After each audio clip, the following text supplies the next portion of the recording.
Thank you so much for joining. I'd like to seek the blessing of Radha Mata, Radha Shyam, Krishna Ram, Balgopal Govind, Prabhupada, Guru Maharaj, and the assembly devotees. Today we wanted to look at conversation between Gauranga and Ramananda Ray. The reason for this is because yesterday we were trying to understand a little bit about Vishakha Devi, who's one of the Astasakis and one of the principal gopis who serves Radha and Krishna and who organizes the service around Radha and Krishna. Together with Lalita, Vishakha serves Radha Krishna to their absolute delight. And Vishakha appeared as Ramananda Ray in Chaitanya Leela. And he was based in South Bharat, I think near the river Kaveri. And when Chaitanya Mahaprabhu went to South Bharat, before he was going, Sarvabhauma Bhattacharya said to him, "You must meet Ramananda Ray. He's an exalted devotee. I never understood him while he was with me. Now I understand him better. And I can tell you, my dear Lord, you will enjoy your conversations with him." So when Chaitanya Mahaprabhu went to the south, he sought out Ramananda Ray. Of course, they're eternal associates, and they're effectively always together. But this conversation took place between them, and it's one of the most fascinating conversations that anybody could have, because Chaitanya Mahaprabhu is inquiring from Ramananda Ray about the goal of life. And it's just amazing how the conversation takes place, and Chaitanya Mahaprabhu rejects so many proposals put by Ramananda Ray. Let's go through it. Gauranga ordered Ramananda Ray, recite a verse from the revealed scriptures concerning the ultimate goal of life. Ramananda Ray said, Lord Vishnu is worshipped by the proper execution of prescribed duties in the system of Varna and Ashram. Bhagavatam, first canto, second chapter, 13th verse. So what Ramananda Ray is saying is, if one performs one's prescribed duties, like Krishna also says in the Bhagavad Gita, chapter 3, text number 9, Yagnathat karmano nayatra, lokoyam karmano natra. Tadatam, Riyansh, what's that verse? Yagna tatat karma no nayatra loko karma na tadatham. Forgotten it now. Anyway, Krishna is saying in that verse that one must worship Lord Vishnu, otherwise one will be, or perform one prescribed duties for his pleasure, otherwise one will be bound in this world. Oh, and there's another, this is the verse, 1, 2, 13.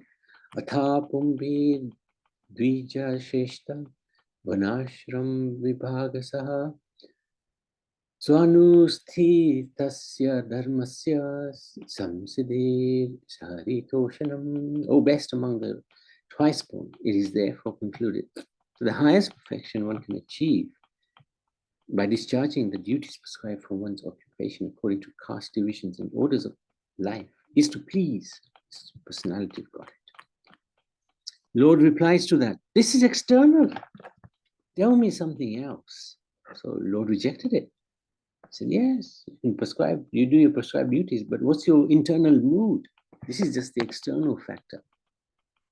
You might be thinking you're doing your duty, but you're thinking about something else. Ramananda Ray continued, whatever you do, whatever you eat, whatever you offer in sacrifice, whatever you give in charity, and whatever austerities you perform, all the results of such activities should be offered to Krishna. Chapter 9, text 27. Wonderful verse. Yat karosi yat ashnasi yat juhosi dadasi siyat yat tapasyasi kaunteya tat kuruswa mat arpanam. Whatever you do, whatever you eat, whatever you offer or give away, whatever austerities you perform, do that, O son of Kunti, as an offering to me. Again, Chaitanya Mahaprabhu rejects it. This is external as well. Please, tell me more. Proceed further. After giving up all kinds of religious and occupational duties, if you come to me, Supreme Personality of Godhead, take shelter. I will give you protection from all sins, all life's sinful reactions. So do not worry. So this is in the 18th chapter. Towards the end of the Bhagavad Gita, Lord Krishna says, give up everything, just surrender to me. Sarva dharma parityaja mamikam sharanam vraj aham tvam sarva papabhyo mokshashamina sucha. Abandon all varieties, surrender unto me. I shall deliver you from all sinful reactions. Do not fear. This is where the Bhagavad Gita ends. So Ramananda Ray is saying this, quoting this to Chaitanya Mahaprabhu. This is the ultimate goal. But guess what? Chaitanya Mahaprabhu again says, this is external. Pleaded, go ahead and say something more. Why is that external? Because the internal thinking of the consciousness, although maybe we're surrendering the body, but are we surrendering the mind? Are we surrendering our consciousness to the Supreme Lord? So yes, give up everything. Yes, go can give up all different varieties of religion. But where is the mind? Where is the consciousness? Ramananda Ray continued, one who is transcendently situated at once realizes the Supreme Brahman, becomes fully joyful. Brahmanohi patistaham amritasya sesyavya cha shashvatasya cha dharmasya shukasai kante kasya cha. I am the basis of the impersonal Brahman, which is immortal, imperishable, and eternal. It is the constitutional position of ultimate happiness. Hearing this, the Lord, as usual, doesn't accept, considering it to be external. And in many ways, this is something that devotees would not aspire for, because this is effectively merging with God, losing one's identity in this Brahman. And it's something that devotees avoid, like the plague, because they want to serve the Lord. They don't want to merge with the Lord. They want to serve Him to the best of their ability. When you're in the Brahman, there's no question of seva. You lose your identity. Anyway, the Lord didn't accept it. Then Ramananda Ray quotes, pure devotional service without any touch of speculative knowledge or impersonal conception is the essence of perfection, hearing truth from self-realized devotees. So this is interesting. Pure devotional service without any touch of speculative knowledge. Savai pamsa paro dharma yata bhakti radoksaje ahituki apratihata yatma supasidati. Supreme occupation for all humanity by which man can attain to loving devotional service onto the transcendental world. Such devotional service must be unmotivated, uninterrupted, to completely satisfy the self. Okay, Mahaprabhu's finally somewhat accepting this. Yes, this is all right. But tell me more. There's more. Is there more? This is the beginning. This is the beginning. Bhakti. So when you touch upon bhakti, then you've started the process of returning back to the spiritual world. Ramananda Ray continued. Pure devotional service in Krishna consciousness cannot be had even by pious activity in hundreds and thousands of lives. It can be attained only by paying one price. That is intense greed to obtain it. If it is available somewhere, one must purchase it without delay. So this is really, really important, that we are thinking, oh yes, I'm allowed to do some seva, and we just do it out of routine, without really understanding that what we've got is the greatest treasure. To be able to chant the holy names by the grace of the Guru, because he gives the mantra, is a greatest privilege. Greatest privilege.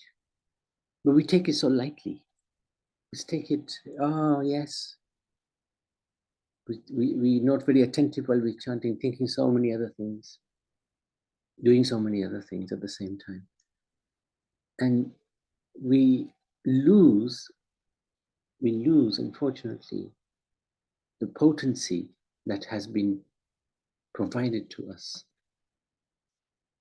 And the only way to really recover that is to, again, set that consciousness right and have this greed that I will focus myself on the bhakti that I have been very kindly provided to perform by the grace of Guru and Gauranga and Govinda. So we shouldn't take the service that we've been given lightly. We must thank the Lord every moment. Oh, my dear Lord, you allowed me to do this. I can't believe I'm so crazy fellow. Yet you're allowing me to do something, even though it's nothing for you. That mood will put us on the right path of that greed. Any service that comes, yes, I'm going to take it on. Yes, it might be a little challenging. It's okay. Doesn't matter. Okay, so in the purport to 10:30:25 Bhagavatam, Srila Prabhupada mentioned the verse from Skanda Purana. Madhyamanguli mulecha tate kamalam achyutaha dhita chitta dvire phanam lobhana yati sobanam. At the bottom of the middle of the toe, at the bottom of the middle toe of that same foot, Lord Achyuta has a lotus flower which increases the greed for him in the minds of the bee-like devotees who meditate on his feet. Interesting verse. Lord said, yes, that's okay. Give me more if there is. But eternally serving as servant, you constantly, by eternally serving you constantly as servant, one is freed from all material desires and completely passive. When shall I engage as your permanent, eternal servant, always filled with joyful, to have such a perfect master, Nimacharya? Nice. Again, the Lord said, give me more. Take me a step further. Ramananda Ray said, loving service to Krishna rendered in friendship is the highest perfection. Yes, this statement is very good, but give me more. Proceed further. Ramananda Ray continued, oh Brahman, he's quoting a verse. What pious activities did Nanda Maharaj perform by which he received the Supreme Personality of Godhead, Krishna as his son? And what pious activities did Mother Yashoda perform that made the absolute supreme truth, Krishna, call her mother, suck her breasts? So this is where Chaitanya Mahaprabhu gets really excited. Your statements are certainly getting better and better, one after the other, but surpassing all of them is another transcendental method.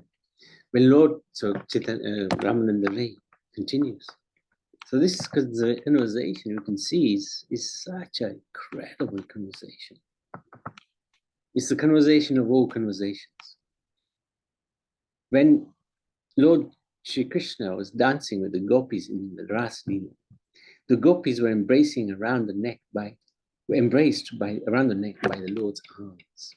This transcendental favor was never bestowed upon the goddess of fortune or the other consorts in the spiritual world.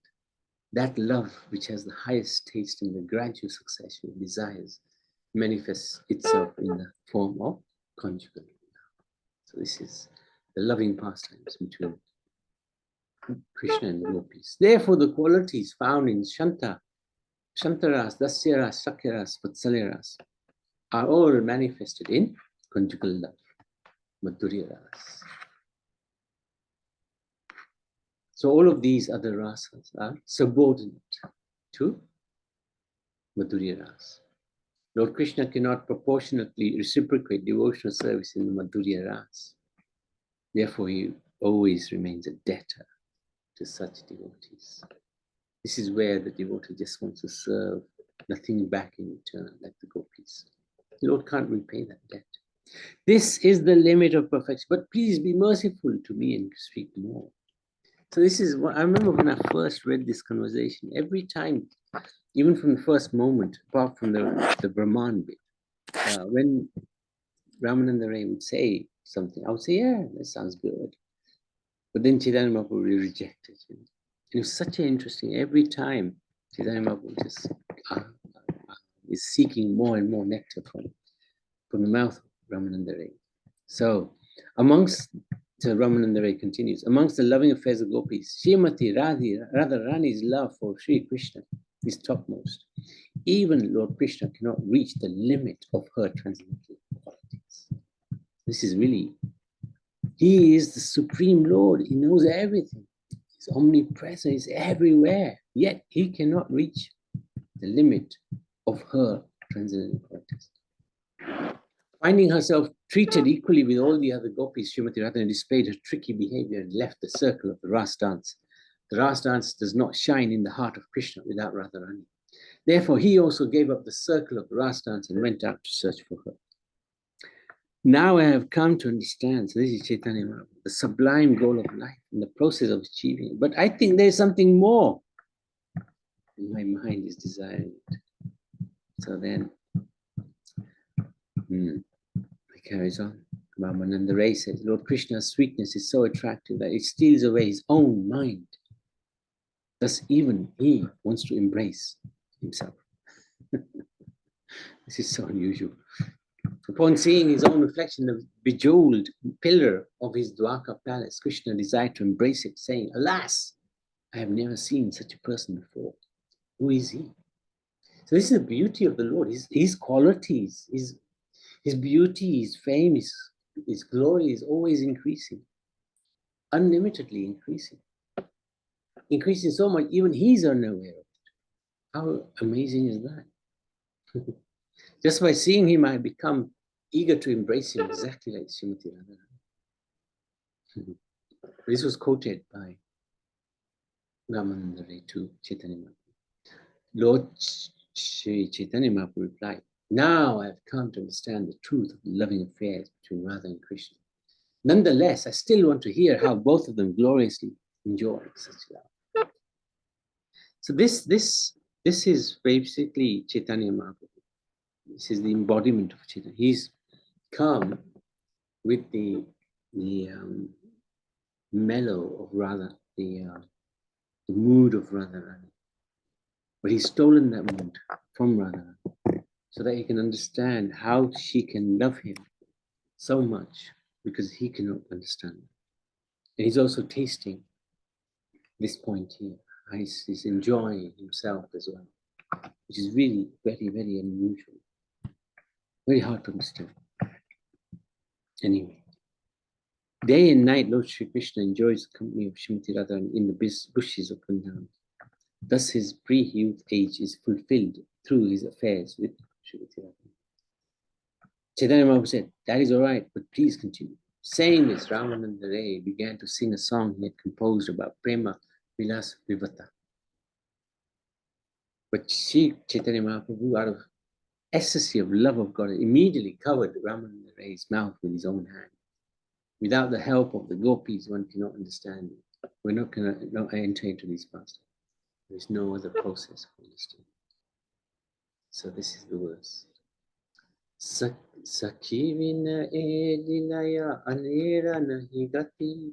Sakhi bhave ye tanve kare anugati. Radha Krishna kunja seva sadhya se paya. Se sandhya paiteyara nahi ka upaya. Without the help of the gopis, one cannot enter into this pastime. Only he who worships the Lord in the ecstasy of the gopis, following in their footsteps, can engage the service of Radha and Krishna, Shri Radha and Krishna, in the bushes of Vrindavan. Only then one can understand the quantum love between Radha and Krishna. There is no other procedure for understanding. So that's the conversation. Extraordinary conversation. And Surinder, anything you'd like to share? Hare Krishna Prabhu Dandavat, and thank you. Yes, very nice explanation about Ramananda Sambad. Yes. So in basically there are a few verses I would like to share. Sure, sure. So first and foremost is Nyasi Raja Nila Sela Vasa Sarva Bhomapam Dakshinatya Tirtha Jata Bhakta Kalpa Padapam Rama Megha Raga Bhakti Vishti Shakti Sancharam Premadham Devam Eva Gaura Sundaram. Basically, this verse explains like Gauranga Mahaprabhu went to the residence of Sarvabhauma Bhattacharya. Also, the second line of that verse states that Gauranga Mahaprabhu went to South Indian tours. And the third line, he says that Gauranga Mahaprabhu, he empowered Ramananda Ray to speak this Krishna conscious philosophy and the conversation known as Ramananda Sambad. So this was like empowerment of Ramananda Ray to speak such high philosophy by Gauranga Mahaprabhu's grace. Secondly is that the Ramananda Sambad itself, that's the verse is as follows. Gaudavarya Vamatira Ramananda Sambadam Jnana Karma Mukta Marma Raga Bhakti Sampadam Paraki Yakanta Krishna Bhava Sevanakaram Premadham Devam Evan Mami Gaura Sundaram. So this explains about the great conversation between Gauranga Mahaprabhu and Ramananda Ray at the bank of river Godavari. And it explains basically in summary form about Shuddha Bhakti. Jnana Karma Mukta Marma means it should be free from Jnana, means the Mayavad concept, and Karma means the mood of material sense gratification, mood of enjoyment. So as Bhukti Mukti Pisachini, like Bhukti, the path of sense gratification, material enjoyment, is called Bhukti, and the path of Mayavad concept is called the path of Mukti. And they are described as Pisachini, like a witch or like a ghost, which comes to haunt us from time immemorial. But by the grace of Hari Guru and Vaishnava, by the grace of Sri Guru and Gauranga, we can be freed from karma and jnana and try to aspire to practice Shuddha Bhakti. And the culmination in it goes on like in the Ramananda Sambad, Ramananda Roy explains about the different processes. They initially he explained about the superficial path, which are also described as external. And then he goes a bit deeper, and then he comes to the path of Shuddha Bhakti.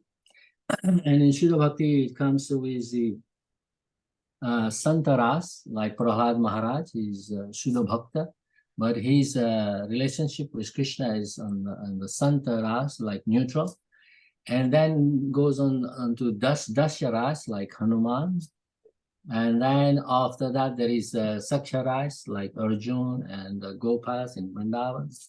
And then it goes on to like Mother Yashoda and Nanda Maharaj, Vatsalya Ras. And then moves on to Madhurya Ras. And in Madhurya Ras, there is two types, Swakiya and Parakiya Ras. Swakiya Ras refers to the wives of Lord Shri Krishna in Dwarka, and like Rukmini, Satyabhama, Jambavati, etc. The 16,108 wives of Lord Shri Krishna in Dwarka. They are serving in Swakiya Ras. Swakiya Ras. And then the gopis, and headed by Srimati Radharani, they're serving in Parakiya Ras. So in this way, in this verse, as we say, Godavarya Vamatira Ramananda Samvadam Jnana Karma Mukta Marma Raga Bhakti Sampadam Paraki Yakanta Krishna Bhava Sevanakaram Premadham Devam Eva Nami Gaura Sundaram. In this way, ultimately it comes down to the Parakiya Ras. And the second verse is Dasya Saksha Vatsakanta Sevanotarotaram श्रेष्ठ पारकीय राधिकांग्रि भक्ति सुंदरम श्री व्रजा स्वसीधा दिव्य काम कृष्ण तात्परम प्रेम धाम देवमेवा नौमि गौर sundaram. So this is a verse which explains about the parakiya ras practiced by Srimati Radharani, the leading gopi in Vrindavan. And then after that there is there is a verse by Prem Dhamdeva Stotram where Gauranga Mahaprabhu, when Ramananda Das, Ramananda Rai, he realizes that Gauranga Mahaprabhu is none other than Radha and Krishna. So the verse goes on as follows: Atmanavya Tattva Divya Raya Bhagyas. Hold on. Atmanavya Tattva Divya Raya Bhagya Darshitam Shama Gopa Radhikapta Kupta Gupta Chestitam Murchitangri Rama Raya Bodhidatma Kinkaram Premadham Nevameva Nomi Gaura Sundaram.